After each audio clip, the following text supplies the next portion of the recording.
Subscribe now and press the bell icon. Never miss an update. Hello दोस्तों, मैं आपका dairy farmer दोस्त मधुसूदन हाजिर है फिर से नई और सही जानकारी के साथ। आज का टॉपिक ये है कि क्या आप भी ये तो नहीं सोचते हैं जो हर डेयरी फार्मर सोचता है डेयरी फार्म शुरू करने से पहले। तो क्या है वो बात, जानेंगे वीडियो के माध्यम से। आप देख सकते हैं हमारे सारे पशु धूप में बैठे हैं। आज धूप अच्छी निकल चुकी हैं और मौसम काफ़ी साफ होने लग गया है अब, और दिन भर धूप रहने लग गई है। और आज करते हैं चर्चा की शुरुआत। तो क्या सोचते हैं डेयरी फार्मर, एक नया युवा, एक नया फार्मर डेयरी फार्म शुरू करने से पहले? वो सोचते हैं कि 5 गाय हम रख लेते हैं और 5 गाय से 10 लीटर एक गाय का मिल्किंग होगा एक टाइम का, और 5 गाय से 50 लीटर, और 50 और 50 100 लीटर दिन का मिल्किंग। और 100 लीटर से हम लोग लगभग 35 रुपये मान के चलते हैं, तो 3500 रुपये हमें पर दिन के मिल जाएंगे। और हम आधा खर्चा भी करते हैं तो 1750 रुपये हमें बच जाएंगे। 1750 में से वो मान लेते हैं 1700, तो 1700 रुपये आपको रोज़ बचते हैं, और यानी 51,000 रुपये महीने के बच जाएंगे। और हम डेयरी फार्मिंग कर सकते हैं और 51,000 50,000 रुपये हम महीने के कमा सकते हैं। तो सरासर यह बात गलत है कि आप 5 गाय रखकर 10 लीटर दूध लेकर और 51,000 रुपये महीना नहीं कमा सकते हैं, क्योंकि डेयरी फार्मिंग शुरू करने से आपको काफ़ी समस्याएं आएगी। और जब आप नए युवा हैं, नई शुरुआत है आपकी, तो काफ़ी समस्या का सामना आपको करना पड़ेगा। हमें भी कुछ समस्याओं का सामना करना पड़ा है। तो जब आप पशु लेके आएंगे, आप कैपेसिटी मान लेते हैं 10 लीटर, तो हो सकता हो वो गाय आपको 5 लीटर ही मिल्किंग करें, हो सकता हो वो पशु आपको 2 लीटर ही मिल्किंग करें, हो सकता हो वो पशु आपको 12 से 13 लीटर मिल्किंग कर दे। तो ऐसा संभव नहीं है कि वो पशु आपको आपकी सोच के मुताबिक मिल्किंग करेगा, क्योंकि आप एक नए फार्मर हैं, नई आपकी शुरुआत है। तो ऐसा नहीं है कि जब आप सोचते हैं कि 10 लीटर वह गाय मिल्किंग कर दे, तो संभव नहीं है कि वो वाकई में आपकी उम्मीदों पे खरा उतरे, या हो सकता हो आपकी उम्मीदों से ज़्यादा खरा उतरे। तो जब शुरुआत आप करेंगे, तो आप मान के चले कि यदि आप 10 लीटर वाली गाय परचेस करते हैं, तो वह गाय आपको 7 लीटर ही कैलकुलेशन करें। और ओवरऑल सारे पशु का लगभग 7 से 8 लीटर ही मिल्किंग होता है, ज़्यादा मिल्किंग नहीं हो पाता है। यदि आप 10 लीटर की कैपेसिटी मानते हैं तो इतना नहीं हो पाता है। आप 7 लीटर की कैपेसिटी के हिसाब से ही कैलकुलेशन करें कि 7 लीटर एक गाय मिल्किंग करेगी, और उस हिसाब से ही आप आपके डेयरी फार्म का कैलकुलेशन करें। काफ़ी समस्याएं आपको डेयरी फार्मिंग में आएगी। हो सकता हो कहीं बार कुछ पशु ऐसे भी होते हैं जो एक्सपायर कर जाते हैं किसी कारणवश, हो सकता हो कुछ बीमारी की वजह से, हो सकता हो आपके यहाँ का माहौल उनको सूटेबल नहीं हो, इसीलिए कई बार पशु एक्सपायर कर जाते हैं। पशु में काफ़ी गंभीर समस्याएं हो जाती हैं, काफ़ी गंभीर बीमारियां उनको हो जाती हैं। और कई बार ऐसा होता है कि पशु जब बीमार हो जाता है, और जब वह मिल्किंग 10 लीटर, जब बीमारी से पहले वह 10 लीटर मिल्किंग करता है, तो उसके बाद में वह 4 से 5 लीटर मिल्किंग ही कर पाती हैं। इसीलिए आपको काफ़ी ध्यान रखना होता है। और जब कैलकुलेशन आप करें, तो ये वाला कैलकुलेशन बिल्कुल ना करें कि 10 लीटर मिल्किंग ऐसा वैसा और 51,000 रुपये 50,000 रुपये महीना 5 गायों से, तो ऐसा संभव नहीं होता है। यदि आप एक गाय से मिल्किंग, यदि आपके पास एक गाय है और आप मिल्किंग 10 लीटर करते हैं, और आप यदि 10 गाय रखते हैं, तो उसका 10 लीटर मिल्किंग हो, यह संभव नहीं हो पाता है, क्योंकि एक गाय का मैनेजमेंट कोई भी कर सकता है। यदि एक गाय आप मैनेज करते हैं, तो कम गाय से हम ज़्यादा मुनाफा कमा सकते हैं, पर जब बड़ा डेयरी फार्म करते हैं और ज़्यादा गाय रखते हैं, तो हम उतना मिल्किंग नहीं ले पाते हैं, क्योंकि मैनेजमेंट और कुछ और भी समस्याएं होती हैं, जिसकी वजह से सारे पशु का रेशो एक नहीं हो पाता है। यदि आप 2 गाय रखते हैं और 20 लीटर मिल्किंग होता है, तो उसी तरह से आप 20 गाय रखते हैं तो 200 लीटर मिल्किंग नहीं होता है।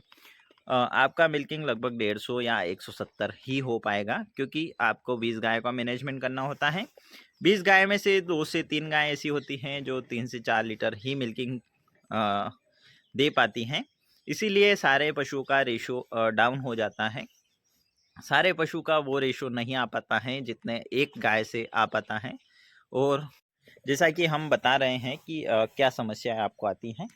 तो हमारी एक ये गाय है जो हमने जयपुर से परचेस करी थी।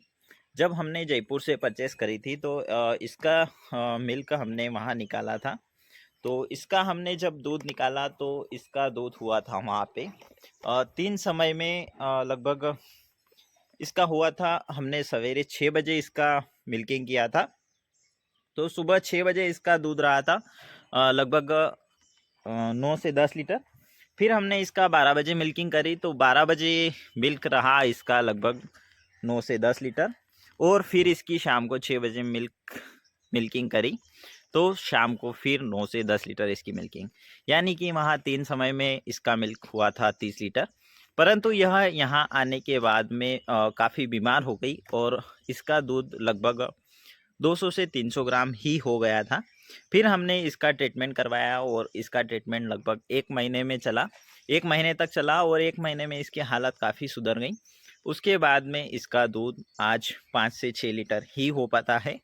एक समय का 5 से 6 लीटर, एक समय का 5 से 6 लीटर, यानी जब हमने 30 लीटर मिल्किंग करी और आज हम 12 लीटर ही मिल्किंग कर पा रहे हैं। तो कुछ समस्याएं ऐसी आती हैं आपको डेयरी फार्मिंग में। इसीलिए आज आप सोचें समझें, विचार करें, उसी के बाद डेयरी फार्म की शुरुआत करें, डेयरी फार्म की नींव रखें। तो इस गाय को जब हमने परचेस किया था जयपुर से तो इसके साथ में हमें ये वाली बच्चियाँ मिली थी जो काफ़ी छोटी थी और लगभग 12 से 15 दिन की थी। आज यह 9 महीने की बच्चियाँ हैं और एक बार यह गर्मी में भी आ चुकी हैं, पर इसे हमने एआई नहीं करवाई है क्योंकि हम इसे थोड़े दिन बाद करवाने वाले हैं। यह बच्चियाँ लगभग डेनमार्क 40-116 की बच्चियाँ हैं, काफ़ी अच्छी बच्चियाँ हैं और इसे हम तैयार करने वाले हैं। इसमें हम दिखा दे रहे हैं आपको, एक ये जर्सी भी हमारी रेडी हो रही हैं। जर्सी बच्चियाँ ये भी काफ़ी शानदार हैं। तो आप जब डेयरी फार्म करें तो आप कहीं ना कहीं फीमेल काफ पर भी फोकस करें और डेयरी फार्म की शुरुआत करें। तो हमने जयपुर से ये वाली गाय भी परचेस करी थी, उसी गाय के साथ में दोनों एक साथ करी थी। इसने भी मिल्क लगभग 9 से 10 लीटर मिल्किंग करी है और अभी ये 4 महीने प्रेग्नेंट है और इसका मिल्किंग थोड़ा सा कम हो गया है, लगभग 6 से 7 लीटर दूध हो गया है। अभी 6 से 7 लीटर दूध एक टाइम का हम लोग निकालते हैं। और यह वाली गाय जो हमने अभी ड्राई पीरियड में रख रखी है, इसका दूध हमने लगभग जब ये ब्याई थी तो 4 महीने 5 महीने से 9 से 10 लीटर एक टाइम का हुआ था। फिर धीरे धीरे जब ये प्रेग्नेंट हो गई और प्रेग्नेंट होने के बाद में इसका दूध लगभग 7 से 8 लीटर ही होने लग गया है। तो दूध जब आप कैलकुलेशन करते हैं वो एक अलग चीज़ होता है और जब वाकई में ग्राउंड लेवल पर काम करते हैं तो वह एक अलग चीज़ होता है। पेपर लेवल अलग होता है और ग्राउंड लेवल, दोनों डिफरेंट दोनों बहुत ही अंतर होता है। इसीलिए आप ग्राउंड लेवल पर डिसीज़न ले, ग्राउंड लेवल पर कुछ काम कर कर ही आप कदम उठाएं। यह गाय भी हमने गंगानगर से परचेस करी है। इसका दूध लगभग 12 लीटर एक टाइम का हुआ था। अभी ये हो चुकी हैं और यह 10 लीटर मिल्किंग कर रही हैं। इसको जने हुए लगभग 6 महीने हो चुके हैं और 3 महीने प्रेग्नेंट भी हैं। तो यह 8 से 9 लीटर मिल्किंग एक समय का कर रही हैं। ये वाली गाय अभी जनी है, लगभग कुछ ही समय इसको हुआ है, लगभग 1 महीना हुआ है और इसने मेल काफ दिया है जो देख सकते हैं आप। और यह काफ़ी अच्छी गाय है और लगभग 12 से 13 लीटर मिल्किंग एक समय का कर रही हैं। ये ब्रीडिंग भी आप देख सकते हैं, काफ़ी अच्छी ब्रीड है और मेरा सजेशन तो आपसे यही रहेगा कि आप इसी प्रकार की गायें चुनें। यह हमारी सारी मिक्स गायें हैं और हम बहुत जल्द इनमें से कुछ गाय हमें निकालना होगी जो बाद में मिल्किंग बहुत ही कम कर देती हैं। इसीलिए लास्ट टाइम तक जितना मिल्किंग होना चाहिए उतना नहीं हो पाता है। जैसे कि ये वाली गाय है, ये एआई के बाद में भी जब इसको ड्राई पीरियड में बंद करना होता है तब भी मिल्किंग लगभग 1 से 2 लीटर ही कम होता है और अच्छा मिल्किंग करती हैं लास्ट टाइम तक। तो कुछ गायें हैं जो लास्ट टाइम तक उतना मिल्किंग नहीं कर पाती हैं, इसीलिए हम उन्हें निकालेंगे बहुत जल्द। एक हमारी गाय जो बड़े अडर की भी हैं, आप देख सकते हैं, वो वाली गाय जिसे भी हमें निकालना होगा। लगभग एआई हो चुकी हैं उसकी, 7 महीने बाद हम उसको सेल करेंगे। और आप गाय हमेशा ही फिक्स अडर की चुनें। और भी कुछ जानकारी चाहिए हो तो आप हमें कमेंट के माध्यम से संपर्क कर सकते हैं। हमारा संपर्क नंबर भी आपको दिया गया है डिस्क्रिप्शन में। आप चर्चा कर सकते हैं डेयरी फार्म के संबंध में। आपको कुछ भी जानकारी चाहिए हो या आप हमारे डेयरी फार्म पर भी विजिट कर सकते हैं। एड्रेस आपको डिस्क्रिप्शन में दिया हुआ है। Thank you for watching, thank you for subscribe, thank you for like.